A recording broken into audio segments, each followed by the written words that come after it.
Doctor Anjum Siddiqui, आपका स्वागत है स्टार व्यूज़ के कार्यक्रम में।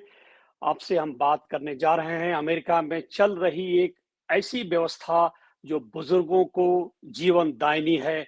ये वो देश है जो दुनिया का सबसे बड़ा अमीर राज्य है और इस राज्य में बाउम्र जो दराज लोग हैं, उनकी किस तरीके से उपेक्षा होती है परिवार में, समाज में।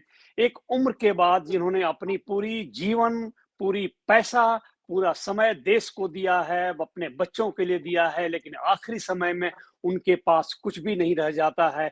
इसके लिए वहाँ पे समाज सेवी संस्थाएँ हैं और सरकार द्वारा जो मुहिम चलाया जाता है ताकि उनके जीवन को बचाया जा सके, उस मुहिम को असिस्टेड लिविंग कहा जाता है। उस प्रथा को चलाने वाली हिंदुस्तान की डॉक्टर अंजुम सिद्दीकी जो हरदोई से हैं और यूएस में रह के ये काम कर रही हैं, मानवता का सबसे बड़ा काम कर रही हैं, जिसकी आवश्यकता आज के तारीख में हिंदुस्तान में यूएस से ज़्यादा है। लेकिन चूँकि शिक्षा का अभाव है, जानकारी का अभाव है, इसके वजह से यहाँ पे ये प्रथा अभी चल नहीं रही है। लेकिन ये प्रथा अमेरिका में तरह-तरह से कामयाब है, सरकार द्वारा संरक्षित है, सरकार इसको अपना संरक्षण देती है और व्यक्ति इंडिविजुअल तरीके से एनजीओ के तरीके से इस पे काम करते हैं। अंजुम जी, आपका स्वागत है। हमें ये बताएँ कि किस तरीके से आप इस व्यवस्था को चला रही हैं? नमस्ते अनिल जी और थैंक यू सो मच कि आपने मुझे इनवाइट किया अम, इस चैनल के ऊपर।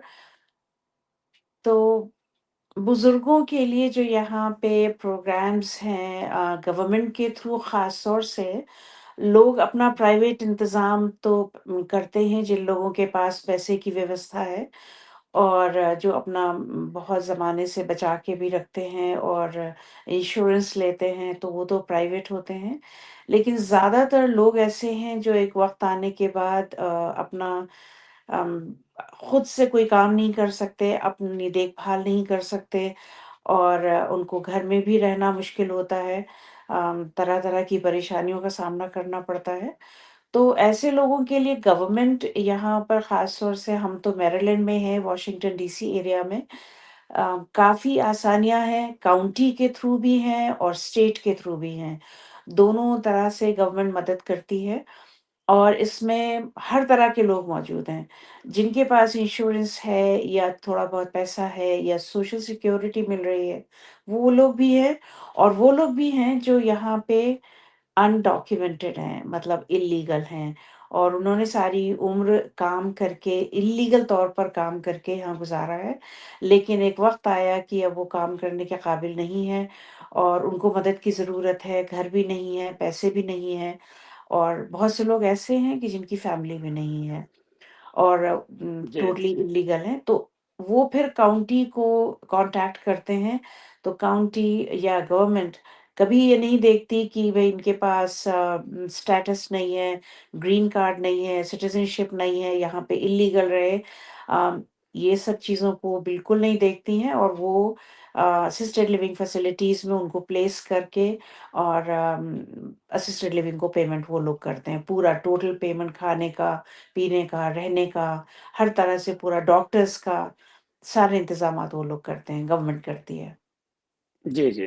अंजुम जी, इस पूरे प्रकरण में, पूरे काम के दायरे में बड़ी-बड़ी कौन-सी चुनौतियाँ आती हैं? कौन से चैलेंजेज़ आते हैं जिसको आप आम दिन फेस करती हैं? वेल यहाँ पे हर तरह के लोग होते हैं, जैसे हमारे पास अब इस वक़्त अगर हम एट प्रेज़ेंट आपको बताएँ तो चाइनीज़ हैं जिनको ना तो अंग्रेज़ी आती है और ना हमको चाइनीज़ आती है। हमारे जी, पास स्पेनिश लोग हैं जिनको अंग्रेज़ी नहीं आती, ना वो समझते हैं और हम लोगों को स्पेनिश नहीं आती। इस तरह जी, के लोग ये ज़्यादा चैलेंजिंग होता है क्योंकि आप ज़बान नहीं समझते, उनकी ज़रूरतों जी, को आप सुन नहीं सकते और वो अपने आप को एक्सप्लेन नहीं कर सकते। लेकिन ऊपर वाले का बहुत शुक्र है कि फिर भी समहाउ हमारे केयरगिवर्स, हमारा स्टाफ थोड़ा ट्रेन्ड होता है, उनकी ज़रूरतों को समझ लेते हैं और वक़्त पे हर काम वक़्त से होता है और सबसे अच्छी बात ये है कि वो लोग खुश हैं, जाना नहीं चाहते हैं अपने घर, कि अगर उनसे कहा जाए कि कहीं और उनको प्लेस कर दिया जाए तो मना कर देते हैं। ये एक बहुत बड़ी खुशी की बात है। तो ये बहुत बड़ा लैंग्वेज बहुत बड़ा चैलेंज होता है।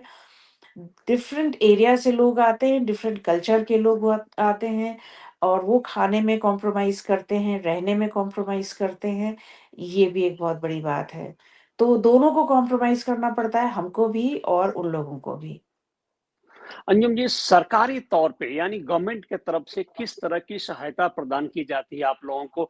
और देखिए, ये कितनी बड़ी बात है कि आप उनके भावनाओं को समझ के सारे काम को करती हैं, जो कि जुबान लोग नहीं समझ पाते, उसके बावजूद भी उनकी देख-रेख होती है। ये अपने आप में बहुत बड़ी बात है। और सरकार किस तरीके से आपकी मदद वहाँ पे करती है? आर्थिक मदद के अलावा प्रशासनिक चीज़ें हुई और भी सामाजिक चीज़ें हुई। सरकार की मदद किस तरीके से होती है आप लोगों की?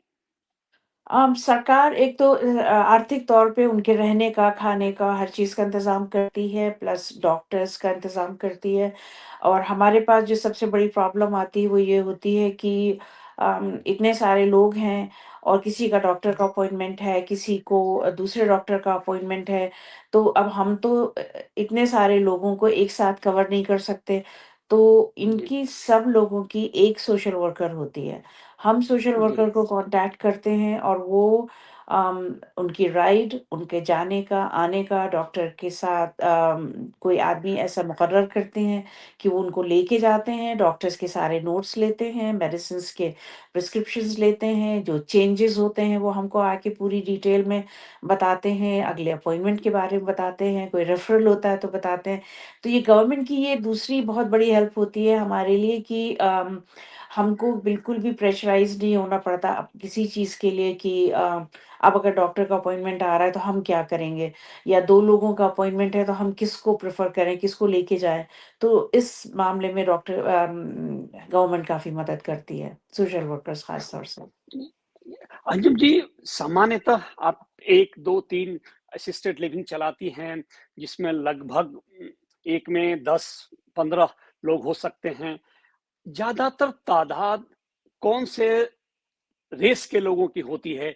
क्या वो अमेरिकन्स होते हैं या स्पेनिश होते हैं या मतलब अफ्रीकन्स होते हैं या कुछ हिंदुस्तानी भी उसमें होते हैं?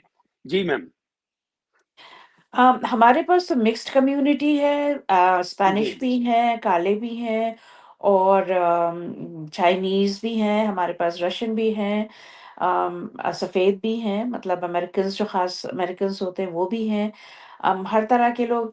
लेकिन अगर हम आपसे ये कहें कि हिंदुस्तान के लोग नहीं, बहुत कम प्रेफ़र करते हैं, शायद वो अपनी वैल्यूज़ को कायम रखना चाहते हैं, पेरेंट्स को अपने साथ रखना चाहते हैं और हालाँकि मुझे लगता है कि उनको प्रॉब्लम्स काफ़ी फ़ेस करनी पड़ती हैं, क्योंकि यहाँ पर हस्बैंड और वाइफ़ दोनों काम करते हैं और जब दोनों लोग बाहर चले जाते हैं तब उन ये अंदाज़ा करना कि पीछे कौन देखता है उनको। उनमें से कुछ पेरेंट्स जी, ऐसे होते हैं जिनको हल्का-सा डिमेंशिया शुरू हो गया। ये एक बहुत बड़ा प्रेशर होता है कि कहीं ऐसा ना हो कि दरवाज़ा खोल के बाहर निकल जाएँ। बाहर निकल गए तो वापस घर आने का रास्ता उनको याद भी रहेगा कि नहीं रहेगा। या फिज़िकली कहीं पे कोई और प्रॉब्लम बाहर जाके ना हो जाए, तो आई थिंक कि हिंदुस्तानी लोग थोड़ा-सा पीछे हैं इस मामले में कि ठीक है, ठीक है। महसूस करते हैं कि उनको अपने कल्चर को कायम रखते हुए घर में रखना चाहिए, तो बहुत कम लोग ऐसे हैं जो असिस्टेड लिविंग को प्रेफ़र करते हैं। प्रेफ़र करते हैं। अंजुम जी, एक चीज़ एक मेडिकल सवाल मैं पूछ रहा हूँ। सामान्यतः जो 70 प्लस में लोग हैं वहाँ, जिनको सहायता प्रदान की जाती है आपके संस्था के द्वारा, सरकार द्वारा, उनमें सामान्यतः मेडिकली किस तरीके के मतलब बीमारी ना कहा जाए, प्रॉब्लम्स उनको होती हैं, जिसको आप आए दिन फेस करती रहती हैं? तो 3-4 चीज़ें तो आम तौर पे ज़रूर ज़्यादातर लोगों में होती हैं, कोलेस्ट्रॉल हाई होता है, ब्लड प्रेशर हाई होता है, डायबिटीज़ है, या तो टैबलेट्स पे हैं, खाली ओरल मेडिकेशंस पे हैं और या फिर इंसुलिन पे भी हैं। कुछ लोग ऐसे भी हैं जो ऑक्सीजन पे होते हैं कि लंग्स की प्रॉब्लम है, 24/7 ऑक्सीजन पे होते हैं, वो लोग भी हैं। लेकिन असिस्टेड लिविंग फैसिलिटीज़ और नर्सिंग होम में फ़र्क ये होता है कि हम लोगों के यहाँ जो हम लोग असिस्टेड लिविंग है तो स्टेबल लोगों को लेते हैं कि डायबिटीज़ मैनेजेबल है, ब्लड प्रेशर मैनेजेबल है, कोलेस्ट्रॉल मैनेजेबल है, अगर ऑक्सीजन पे भी है तो मैनेजेबल है। जहाँ पे मेडिकल स्टाफ की ज़रूरत नहीं होती है 24/7, वो लोग जी, जी। यहाँ पर आते हैं। जो लोगों को मेडिकल स्टाफ की ज़रूरत होती है, वो यहाँ पे उन फैसिलिटीज़ में जाते हैं जिसको हम नर्सिंग होम कहते हैं। बिल्कुल। तो नर्सिंग होम और असिस्टेड लिविंग में ब्रॉडली ये फ़र्क है और जो फाइनेंशियल चीज़ें हैं, उसकी चुनौती ज़्यादातर आप लोगों को फेस नहीं करनी पड़ती है। क्या ये सही है? वेल फाइनेंशियली अगर हम जैसे गवर्नमेंट के साथ ज़्यादा काम करते हैं, जी, तो फाइनेंशियल प्रॉब्लम्स आती हैं और इस वजह से आती हैं क्योंकि गवर्नमेंट की बहुत लिमिटेड पेमेंट होती है, उनकी बहुत ज़्यादा पेमेंट नहीं होती। जो प्राइवेट होते हैं, वो समझ लीजिए कि 2 गुने से 3 गुना ज़्यादा पे करते हैं पर मंथ के हिसाब से या डेली के हिसाब से, पर गवर्नमेंट उससे काफ़ी, काफ़ी कम पे करती है। तो हम लोगों को छोटी-मोटी प्रॉब्लम्स डेली बेसिस पे भी आती हैं, मंथली बेसिस पे भी आती हैं, ईयरली बेसिस पे भी आती हैं। आती डिपेंड्स कि कितने रेज़िडेंट्स हैं हमारे पास। पास। नहीं ये इसमें कहीं से कोई शक नहीं है, मानवता की बहुत बड़ी सेवा कर रही हैं समाज में और यूएस में असिस्टेड लिविंग का काफ़ी ज़्यादा सम्मान है, जो लोग इन्हें जानते हैं। अंजुम जी आप इस प्रोग्राम में आईं, आपका हार्दिक धन्यवाद। हम आपसे आगे भी बात करते रहेंगे, इसके अनेक पहलुओं पर बात करते रहेंगे। ये एक बहुत बड़ा हेल्थ केयर का सेक्टर है, जिसमें बहुत बातें, बहुत इन्वेंशन की जा सकती हैं, जो समाज को जानना ज़रूरी है और इस माध्यम से स्टार व्यूज़ के माध्यम से इस कम्युनिकेशन के माध्यम से समाज में यूएस में और हिंदुस्तान में इन बातों का प्रसारण और प्रचारित किया जा सकता है। आप प्रोग्राम में आई, आपका हार्दिक धन्यवाद। Thank you so much. Thank you Anil ji, बहुत-बहुत शुक्रिया आपका।